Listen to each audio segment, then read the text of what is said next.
Que bom te encontrar aqui para a gente poder estudar um pouco mais da palavra de Deus. Espero que seja uma noite, mais uma noite que o Senhor fale através da palavra dele aos nossos corações. E eu o convido para que juntos possamos estar focados naquilo que Deus tem a falar às nossas vidas nessa noite. Já quero aí, dar as boas-vindas a todos os irmãos e algumas pessoas novas, diferentes aqui, que sejam bem-vindos aí, estar conosco, nessa noite. É sempre bom receber vocês aqui. Vamos lá, quero convidar você a abrir sua Bíblia em Esdras, capítulo 2. De alguma maneira você já fez, ou começou, tentou, pensou, de alguma forma, desenvolver uma árvore genealógica da sua vida, da sua história, da sua família? Alguém já teve essa curiosidade? Deixa eu ver se alguém já teve essa curiosidade. Algumas pessoas ali, lá atrás, legal. Não é tão simples, né? A gente consegue chegar até os bisavós, ali, os tataravós, no máximo, assim, depois já fica mais difícil. Porque não é tão simples você conhecer a sua ascendência, aqueles que viveram antes de você. Mas tem uma importância, tem um valor com relação a isso. Algumas pessoas procuram isso na intenção de ter uma dupla cidadania, de poder ir para um outro país, Tem alguns brasileiros que buscam isso, através dos seus sobrenomes, vão tentando encontrar e buscar aí em outros lugares para poder estar, enfim, não necessariamente para conhecer, mas buscando algo mais, E quando a gente olha para Esdras, capítulo 2, a gente chega num daqueles capítulos que, geralmente, quando a gente lê a Bíblia inteira, a gente passa direto, A verdade é essa, vamos ser honestos, É um daqueles capítulos que começa assim, e o fulano, e o fulano, e o fulano, e o fulano, vou passar esse capítulo aqui, vou para o outro. Já não vou, que adianta saber esse monte de nome aqui? E aí você já passa para o outro. No máximo, você passa o olhar assim, para ver se tem alguma coisa, mas, no geral, a gente vai passando, porque a gente não está muito preocupado em saber os nomes ali, a história daquelas pessoas. Mas para nós hoje aqui, talvez já com a Bíblia completa, com toda a revelação nas nossas mãos, com tudo já convergindo em Cristo, sabendo que Jesus veio através do povo de Deus e tudo que aconteceu, para a gente hoje, olhando a história como um todo, realmente, talvez olhar os nomes não faça muito sentido. Mas para a construção da história e para o momento que eles estavam vivendo, para tudo isso que eles estavam experimentando, era fundamental conhecer a sua ascendência, os seus ascendentes, aqueles que viveram antes e que então deram origem a estas famílias. Então, hoje nós vamos ler o capítulo 2 e, por incrível que pareça, nós vamos falar de um capítulo que fala muito de nomes e vamos aprender com ele. Vamos tirar algumas lições para as nossas vidas. E aí, o que você está vendo na televisão é isso mesmo. Hoje nós vamos falar sobre nomes e números, em Esdras, capítulo 2. Eu quero compartilhar com você. Mas antes da gente ler, eu quero destacar algumas verdades, algumas coisas importantes aqui para o nosso entendimento de tudo que a gente vai ver daqui para frente. Então, vamos lá. Antes de você ler, primeira coisa, olha para mim. Primeira coisa. Embora a gente esteja tratando do Reino do Sul, e a gente sabe, principalmente aqueles que estão estudando com a gente aí já há um tempo, que o Reino do Sul ele é composto, ou era composto, por duas tribos principais, Judá e Benjamim. Judá, que acabou trazendo o nome do Reino do Sul, porque era a maior tribo, ou seja, duas tribos. E o Reino do Norte ficaram com as outras 10 tribos, ok? Estamos juntos nessa? E a gente sabe, à luz da história, até porque nós já estamos em Esdras, que o Reino do Norte meio que se acabou, se dissipou, e o Reino do Sul foi levado para a Babilônia, e depois agora estamos nesse momento do retorno deles da Babilônia para reconstruir então a cidade de Jerusalém. Embora a gente trate o Reino do Sul como essas duas principais tribos, Judá e Benjamim, eu preciso deixar claro para você que havia também nessa tribo, nesse povo, membros das outras 10 tribos, ok? Então, uma coisa você precisa entender. Embora a gente tenha o Reino do Sul como o Reino de Judá, nós tínhamos ali naquele povo moradores que vieram do norte e passaram a morar no sul e não perderam a sua ascendência. Como, por exemplo, a gente viu quando estudávamos o rei Ezequias, que chamou para a Páscoa, para a comemoração da Páscoa, lembra? Todos que moravam no norte, e a gente viu que vários desceram para comemorar a Páscoa, e ali ficaram. Não voltaram para o norte, mas tomaram lugar no sul e ali ficaram. Ou seja, primeira coisa importante que você precisa entender aqui, na Babilônia, que foi feita e que foi um cativeiro para o reino do sul, Judá, havia membros das 12 tribos de Israel. Estamos juntos? Ok? Porque embora o reino do sul, de novo, seja composta majoritariamente por Judá e Benjamim, havia membros das outras 10 tribos que deixaram suas tribos e passaram a morar como estrangeiros, entre aspas, lá em Judá. Beleza? Ponto 1. Ponto 2. Por que é importante ter o registro dos nomes dos líderes? Aqui, nós veremos que primeiro nós vamos ver os 12 principais líderes que vão estar registrados aí. Por que é tão importante registrar o nome ou os nomes dos líderes?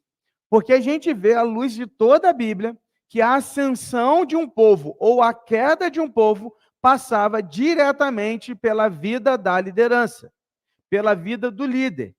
Quando um líder, homem ou mulher, chamado por Deus, desafiado por Deus a liderar o seu povo, realiza um trabalho eficiente, eficaz, que glorifica a Deus, esse povo cresce. Quando esse líder, ele leva o povo à idolatria, a fazer tudo que desagrada a Deus, esse povo diminui, ok? Então, quando a gente lê os nomes dos líderes, por que é tão importante registrar os nomes dos líderes? Porque está aqui registrado o nome dos líderes que fizeram algo bom, porque eles conseguiram levantar o povo ali depois da Babilônia. Ponto 2. Ponto 3, as longas listas de nomes que aparecem não apenas aqui em Esdras 2, mas em tantos outros momentos aqui nas leituras bíblicas que aparecem para a gente, são extremamente importantes para a construção da história do povo de Deus. Como eu disse, hoje a gente lendo a Bíblia, já com a Bíblia completa, pronta, a revelação inteira aqui para nós, ler os nomes talvez não faça, tudo bem, já sei onde vai chegar em Jesus, ok, mas para eles fazia toda a diferença. Então era extremamente importante saber qual era a sua linhagem, qual era a sua árvore genealógica, era necessário saber. Por quê? Porque somente provando a sua ascendência, seria permitido participar dos inúmeros direitos e privilégios que o povo de Deus tinha. Porque senão alguém chegava lá e falava assim, também sou judeu. Então tá bom, vem cá, judeu, começa a ver aqui. E o cara não é judeu nada. Só que Deus fez uma aliança com o povo judeu. Ou seja, para que ele tivesse privilégios e direitos dentro de um meio de um povo, ele tinha que provar que ele fazia parte daquele povo. Como é que ele provava? Através da sua árvore genealógica. Por isso, o registro dos nomes era importante. Porque Deus tinha uma missão a cumprir por meio do seu povo. E aquele povo não podia se corromper. Então, os judeus, a gente vai estudar essas ainda, daqui adiante você vai ver que haverá um momento que até a questão dos casamentos vai ser um problema. Por quê? Porque os judeus não podiam se corromper. Eles tinham que manter a linhagem unida, pronta. Por que o judeu tem raiva do samaritano lá na época de Jesus? Porque o samaritano se misturou. Ele se misturou com vários outros povos. Ou seja, ele corrompeu uma linhagem. Então, por isso que era importante saber de qual era a sua linhagem. E também porque os bens, as terras e as heranças que voltavam tinham que ser provada que você era daquele lugar. Por exemplo, está todo mundo aqui na Babilônia. E Jerusalém está lá. Está quebrada, destruída, mas está lá. Quando chega aqui um povo todo em Jerusalém, aí você chega aqui e tem toda aquela terra. Está tudo destruído? Tá, mas é uma boa terra. Então eles vão agora recomeçar. Se chega um cara lá e fala assim, essa terra aqui é minha. Como provar que a terra é sua? Através da sua linhagem. Porque chegando lá, eles iam saber, essa terra aqui é da fulano, é do fulano tal. Bom, se é do fulano tal, está dentro da minha linhagem, então é minha. Eu tenho o direito dessa terra. Então você não poderia obter uma terra ou chegar em Jerusalém e ter aquela terra para si, enquanto você não provasse que você fazia parte da linhagem do dono daquela terra. Faz sentido, irmãos? Faz sentido? Estamos juntos? Então, por isso era importante fazer isso. E, por fim, era importante saber a sua linhagem, principalmente para aqueles que trabalhavam no templo, para saber se você era sacerdote e levita. Porque não podiam qualquer um trabalhar no templo, mas deveriam ser levitas e sacerdotes. Como provar que você vem de uma linhagem de sacerdotes e levitas? Através da sua árvore genealógica, através dos nomes que você não gosta de ler, mas que precisam estar escritos na Bíblia. Faz sentido? Estamos juntos aqui? Então vamos lá. Esdras capítulo 2, versículos 1 e 2. Bora. Bora começar a ler então. Estes são os filhos da província que voltaram do cativeiro, do meio dos exilados, que Nabucodonosor, rei da Babilônia, tinha levado para lá. Eles voltaram para Jerusalém para Judá, cada um para a sua cidade, e vieram com Zorobabel, Jesuá, Neemias, Seraías, Relaías, Mordecai, Bilzã, Mispar, Bigvai, Reum e Baaná. Para um pouquinho. Nesse primeiro momento, a lista nos traz 11 nomes.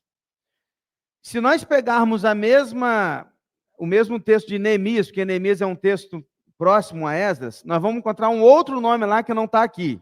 Isso significa que haviam 12 nomes de líderes, ok? Cada um desses nomes aí representa uma tribo de Israel. Lembra que eu te falei lá atrás? Que havia representantes de quantas tribos? Das 12. Então, nós temos aqui os nomes dos líderes de cada uma das tribos de Israel que estavam no cativeiro e agora estão voltando para Jerusalém para reconstruir Judá. Alguns detalhes importantes que você precisa entender. Primeiro, o nome Neemias, que você lê aí no texto, não é o Neemias conhecido do livro. Beleza? Primeira coisa, esse Neemias aí não é o mesmo Neemias que a gente conhece. É um outro Neemias. Neemias que a gente conhece, ele só vai entrar em cena em 444 a.C. e não está dentro aqui do período escrito por Esdras. Também outro detalhe, o Mordecai aí que aparece na lista não é o mesmo Mordecai da Esther. Beleza? Porque lá quando você lê Esther aparece o nome Mordecai ou Mardoqueu, dependendo da sua versão. Não é o mesmo cara, é o mesmo nome, mas são pessoas distintas, diferentes. O Jesuá, que está aí na leitura que a gente fez, é o Josué, que não é o Josué que a gente conhece também. É o Josué sacerdote, ok? Até porque o Josué já ficou para muito atrás, tá? É o Josué sacerdote que vai trabalhar em conjunto com Zorobabel, que é o grande líder aqui desse momento também. Beleza? Então, nós temos aqui Jesuá, que você lê Josué, o sumo sacerdote, que vai ser aí um braço direito de Zorobabel. Zorobabel, sim, é o mesmo Zorobabel que a gente conhece, que está escrito aí nesse texto. Preciso deixar esses detalhes para que vocês entendam aí cada um dos nomes, ok? Então, nos versículos de 3 a 20, que eu não vou ler com você, eu sei que você vai chegar em casa e vai ler depois cada nomezinho bonitinho, mas eu não vou ler com você agora, tá? Mas os versículos de 3 a 20, eles listam os nomes de 18 famílias de judeus. 18.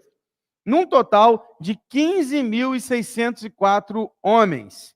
Lembrando que nas contagens que eles faziam, eles contavam os homens, não eram contadas mulheres e crianças. Quando eu digo homens com 21 anos para cima, beleza? Então, essa contagem aí de 15.604 homens são de 21 anos para cima, homens.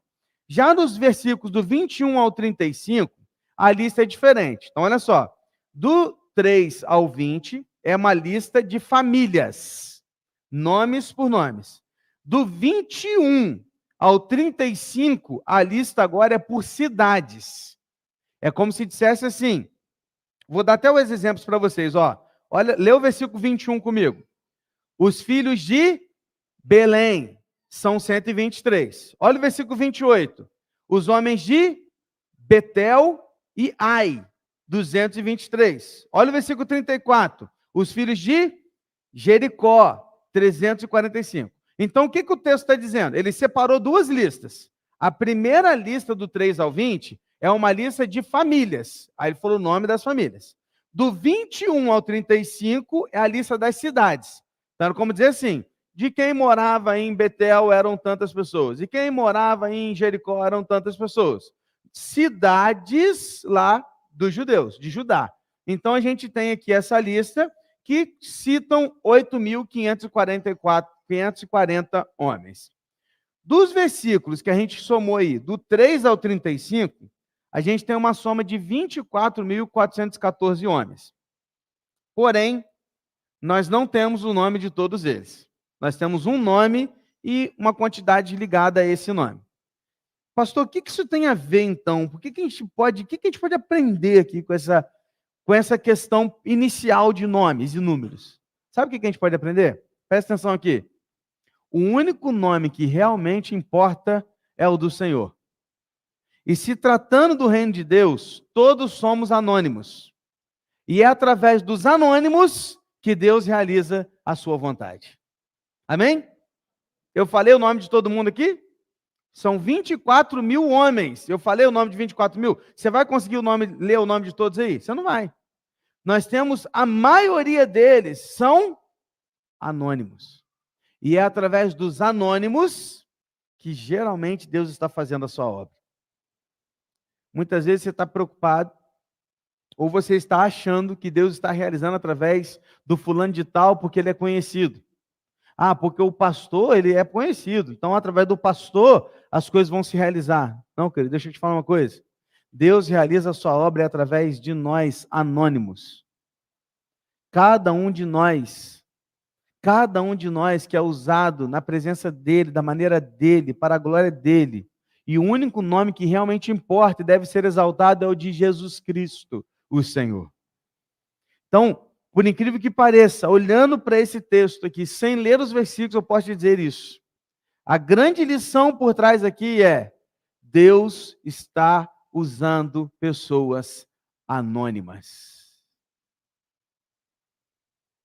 Quantos e quantos e quantos anônimos estarão à direita do Pai?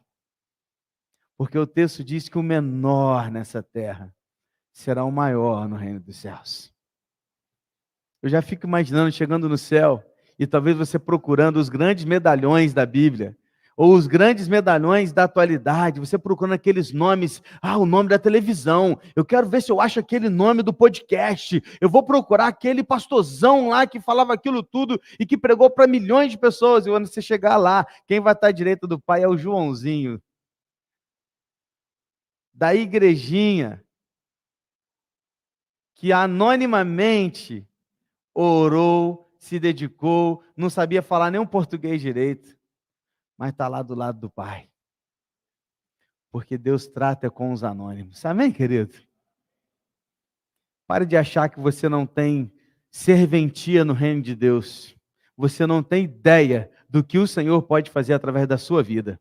Se você se colocar à disposição do Senhor, anonimamente, Ele vai usá-lo para a glória dEle e para a honra dEle. Estamos juntos?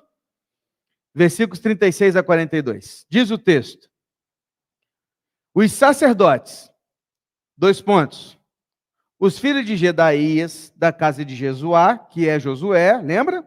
973. Os filhos de Imer, 1052. Os filhos de Pazur, 1247. Os filhos de Harim, 1017. Os levitas, os filhos de Jesua e Cadmiel, dos filhos de Rodavias, 74. Os cantores, os filhos de Asaf, 128. Os filhos dos porteiros, os filhos de Salum, os filhos de Ater, dos filhos de Talmon, os filhos de Acube, os filhos de Ratita e os filhos de Sobai, 139 ao todo. Pastor, por que você leu esses nomes? Porque nesta lista traz os nomes e os números dos sacerdotes e os levitas, que eram pessoas importantes na vida religiosa do povo. Afinal, seriam eles que ministrariam no templo, a fim de que o povo se santificasse e se dedicasse ao Senhor. 4 grupos de sacerdotes aqui totalizaram 4.289 homens, que seriam auxiliados por 342 levitas, segundo números deles, também divididos entre cantores e porteiros. E por que era tão importante registrar os sacerdotes e levitas? De novo, a gente tem registro de famílias, e aqui não está definindo quem era o carpinteiro, quem era o engenheiro, quem era o médico, está nada, está todo mundo aqui, ok? A gente tem um outro grupo de cidades, que a gente também já falou, e também aqui não está discriminando quem é o quê, quem fez o quê, quem faz o quê, não está discriminando nada. Mas na hora que ele vai falar dos sacerdotes dos levitas, ele citou nome por nome, colocou cada um no seu lugar e as suas famílias. Por que quando ele trata dos sacerdotes dos levitas, ele tem cuidado de colocar seus nomes e a quantidade de pessoas que vieram debaixo de cada responsável? Pela seguinte situação, e essa é a lição também aqui envolvida. Não é possível reconstruir e recomeçar sem entrega e dedicação ao Senhor. E todo aprendizado parte da palavra de Deus. Sabe por que eles escreveram aqui o nome dos sacerdotes e levitas? Porque eles poderiam recomeçar com construtores, com bons engenheiros, com bons trabalhadores, sim, com todos eles, e foram necessários. Mas a cidade de Deus, o povo de Deus, não se reconstrói a partir daquilo que os homens sabem, mas a partir daquilo que Ele quer. Para que um povo pudesse ser reconstruído e acontecesse um renovo, eles precisariam da base na palavra de Deus. E quem seriam os responsáveis por ensinar a palavra de Deus? Os sacerdotes e os levitas. Quem seriam os responsáveis por levar todo o povo aos sacrifícios e fazer tudo novamente quando o templo tivesse reconstruído? Os sacerdotes, os levitas. Quem seria responsável por levar o povo à adoração verdadeira e genuína? Os sacerdotes e os levitas. Por quê? Porque quando se trata do povo de Deus, construir, reconstruir, começar ou recomeçar, não tem a ver com paredes, tem a ver com coração baseado na palavra. E é isso que a gente precisa entender. Porque não adianta a gente fazer templos glamurosos, lindos, maravilhosos, e não haver palavra.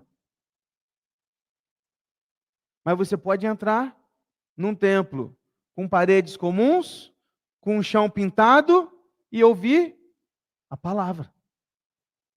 Porque é sobre a palavra de Deus e não sobre as paredes ou sobre os locais. Por isso que o povo de Deus, que estava vivendo um recomeço, precisava, basicamente, da palavra do Senhor. Estamos juntos? Faz sentido, irmãos? Então vamos continuar. Dos versículos 43 ao 58, estão listados os servidores do templo e os filhos dos servos de Salomão. Se você pegar aí e começar a ler a partir do versículo 43, você vai ler aí a listinha de nomes que diz assim: e eram tantos os servidores do templo, e eram tantos os filhos dos servos de Salomão.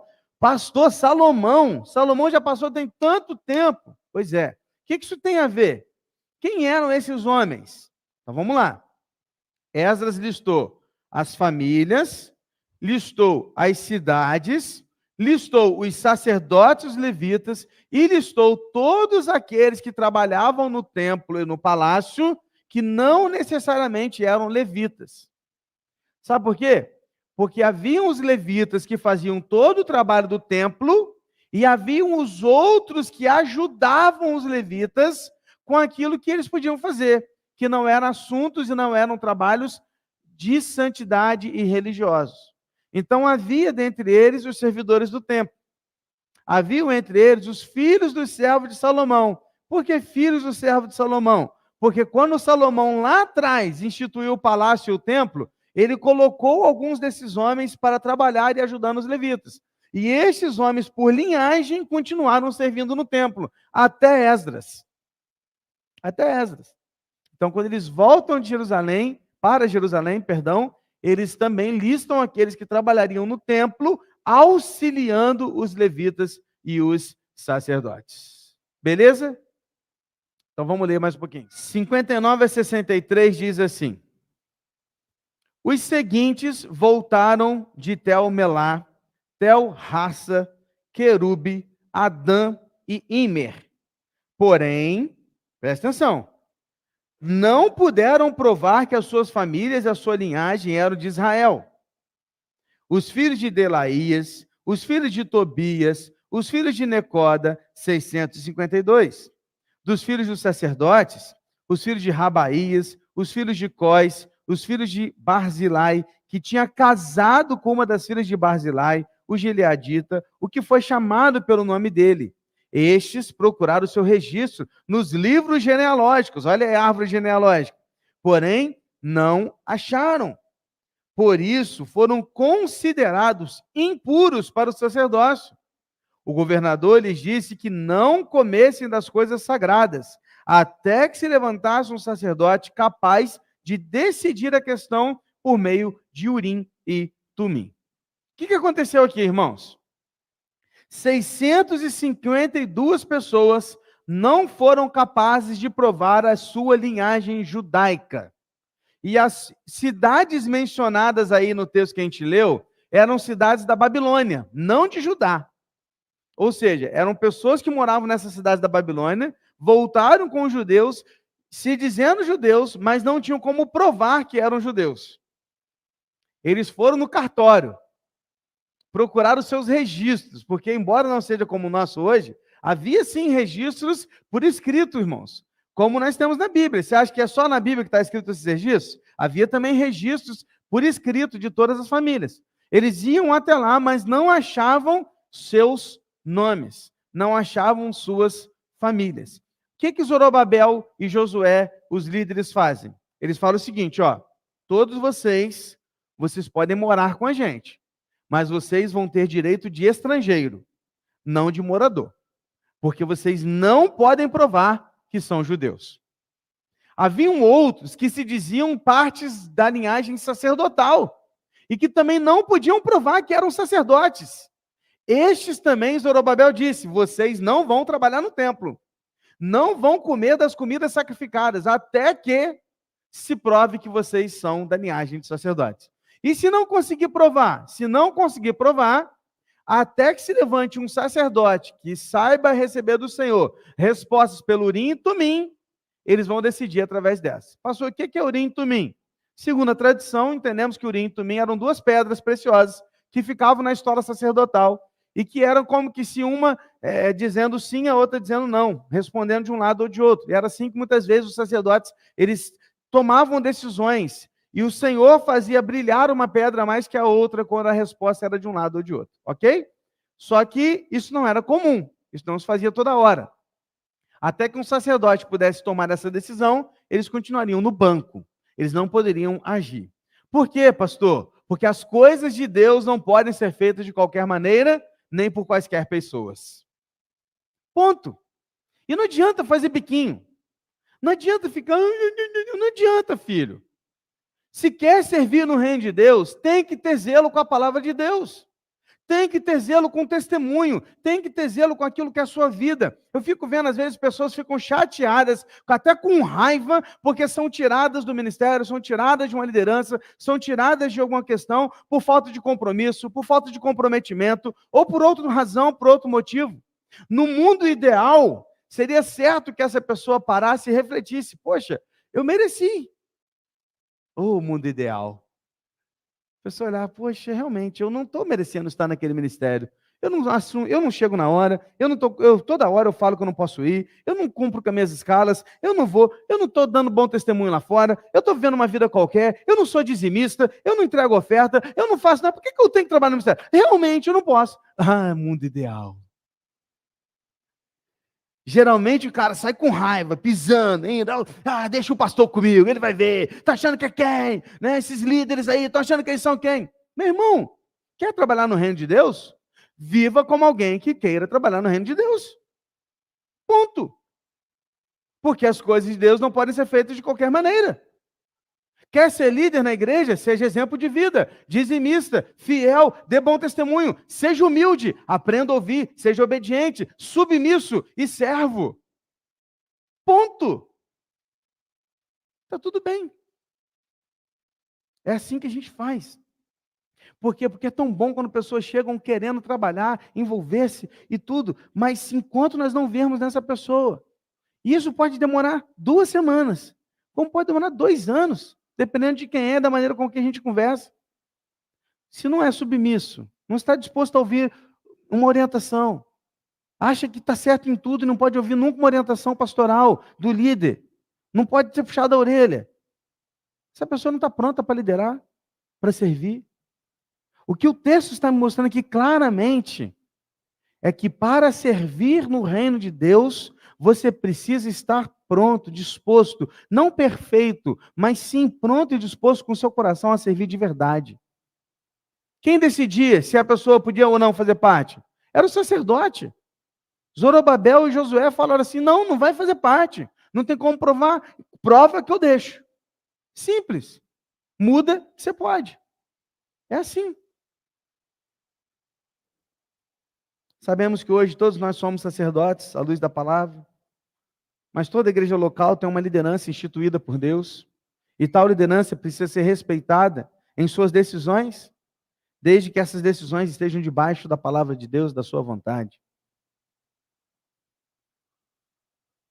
Porque as coisas de Deus não podem ser feitas de qualquer maneira. Estamos juntos? Esdras 2, 64 a 70. Porque não basta ser um capítulo de nomes, tem que ter 70 versículos, né? 64. Toda esta congregação junta era de 42.360, além dos seus servos e as suas servas, que eram 7.337. Havia também 200 cantores e cantoras, que aqui não eram levitas, tá? Os seus cavalos eram 736, as suas mulas 245. Os seus camelos eram 435 e os jumentos 6.720. Alguns dos chefes de famílias, ao chegarem à casa do Senhor em Jerusalém, deram ofertas voluntárias para a casa de Deus, para restaurarem do seu antigo lugar. Segundo seus recursos, deram para o tesouro da obra 0,5 tonelada de ouro, 3 toneladas de prata e 100 vestes sacerdotais. Os sacerdotes, os levitas, algumas pessoas do povo, os cantores, os porteiros e os servidores do templo foram morar nas suas cidades, assim como todo o Israel. No fim, Esdras faz um resumo dos números, e Esdras não escreveu nada sobre a longa viagem de 1.400 quilômetros da Babilônia até Jerusalém. Interessante isso. Ele não escreve nada sobre o trajeto. O que ele escreve é sobre a chegada. Porque o importante era saber que Deus os libertou e agora estavam em Jerusalém para recomeçar. Quando eles chegam em Jerusalém, presta atenção, querido. Olha que coisa maravilhosa. Listou lá quantidade de animais, quantidade de pessoas que chegou. Aí quando chega lá, o texto diz: quando eles chegam em Jerusalém, a primeira atitude deles é ir até o local próximo ao templo, porque o templo estava destruído, e eles fazem o quê? Ofertam. Ofertas voluntárias, segundo a condição de cada um. Ofertando naquele dia, naquele momento de volta, eles fizeram isso como ação de graça. Porque antes eram escravos e agora são livres. Antes eles eram cativos e agora eles têm liberdade para viver na sua terra. Voltaram para a cidade do Pai, para o local onde era o local da habitação do Senhor, Jerusalém. Querido, presta atenção. Quando alguém entende que antes era um escravo e agora é livre pelo Senhor, essa pessoa não tem outra atitude senão ser grato e generoso ao Senhor dos Senhores, aquele que fez tudo isso. Então a atitude daqueles homens foi ofertar. Porque um coração grato e generoso não espera um apelo, ele apenas contribui por amor de todo o coração, pois sabe que isso não é nada perto daquilo que Deus tem feito pela vida dele. Amém? A dificuldade é quando tem que fazer apelo para você ofertar. Essa que é a dificuldade. Aí o pastor tem que passar hora de peroba e ficar aqui. Ô, meu irmão, a gente está construindo, meu irmão. Você está vendo, meu irmão, o que a gente está fazendo. Ajuda, contribui, oferta. Enquanto que a Bíblia nos ensina que aquele que entendeu, presta atenção, Aquele que entendeu que antes era um escravo, um perdido, estava distante de Deus e agora ele está livre no Senhor. Essa pessoa tem um coração grato e generoso. Não precisa ficar apelando. Ela vai lá e dá segundo os seus bens. Não é para dar além daquilo, não. É segundo o que cada um tinha. O que cada um tinha. Chegaram lá e foram lá e fizeram o que tinha que ser feito. Triste é ver um povo mesquinho e egoísta que não participa das grandes obras que Deus está fazendo através da sua igreja. Não seja você aquele que ocupa um lugar de ingratidão, um reclamão e um mesquinho. Seja você um grato adorador e generoso com a obra de Deus. Nós temos grandes objetivos a alcançar. Ou você faz parte disso, ou você vai apenas ver tudo acontecendo e vai ficar de fora. A verdade é que Deus nos tirou de um lugar terrível, que estávamos destinados para o inferno, eternamente sofrer no fogo e no lago de fogo, com enxofre e ranger de dentes. E pela sua graça em Jesus, que deu a sua vida, nos tirou desse lugar e nos deu uma nova vida. Uma vida abundante em Cristo para experimentar uma vida de eternidade ao lado do Pai. Onde não haverá choro, não haverá lágrimas, não haverá dor, apenas alegria, onde o próprio Deus será o sol que vai raiar sobre as nossas vidas. E você pega esse povo que não consegue ser grato, eu não consigo entender. Eu, sinceramente, eu não consigo entender. Para mim, essa pessoa ainda não está com o Senhor. Porque ou ela é grata, generosa e bondosa com tudo aquilo que é de Deus, ou ela ainda não foi salva por Jesus. Não é possível. Não é possível. Quando aquele povo chegou no tempo da liberdade, eles entenderam que tudo que eles podiam fazer era entregar parte, não é tudo não, parte daquilo que eles receberam do Senhor. Entre nomes e números, uma coisa ficou clara. Deus age através de anônimos e recebe as ofertas feitas de coração. Com relação à reconstrução e avivamento, tudo parte da palavra de Deus. E quando Deus realiza, ninguém pode impedi-lo. Amém? Quando Deus fala, vou trazer meu povo de volta, não tem imperador, não tem império, Babilônia, Egito, Faraó, o que for, não tem. Deus pega e tira. Porque quando Deus age, ninguém pode impedi-lo. Deus está agindo através desta igreja e vai continuar agindo. E ninguém pode impedi-lo. A escolha de você fazer parte disso é sua. Apenas sua. Amém? Nomes e números e lições aprendidas no capítulo que você passaria direto e não leria por causa dos nomes. Vamos orar. Deus, muito obrigado por essa noite. Muito obrigado por esse estudo. Muito obrigado pela tua palavra, que é sempre rica, valiosa, valorosa, que transforma vidas e corações, e que, como eu creio, e posso dizer isso pela nossa igreja, que toda a palavra, toda a Bíblia é a palavra de Deus. Não podemos passar por um capítulo que tem nomes e números e não achar que este capítulo também seja a palavra de Deus. Porque é, sim, a palavra do Senhor. E como palavra do Senhor nunca volta vazia, este capítulo também nos ensina muito. Nos ensina sobre o quão o Senhor é poderoso e ninguém pode impedi-lo. O quão o Senhor é gracioso e por isso nos tira do cativeiro, nos tira da escravidão e nos dá uma nova vida. O quanto o Senhor é maravilhoso em nos dar oportunidades e chances de recomeçar e reconstruir. Obrigado, Deus, porque através da tua palavra nós crescemos, aprendemos e desenvolvemos ainda mais uma vida que glorifica o teu nome. Usa-nos para isso. colocamos-nos à tua disposição. Faça o teu querer e faça o teu mover através de nós. É o que te pedimos, é o que oramos, no nome precioso de Jesus. Amém, Senhor.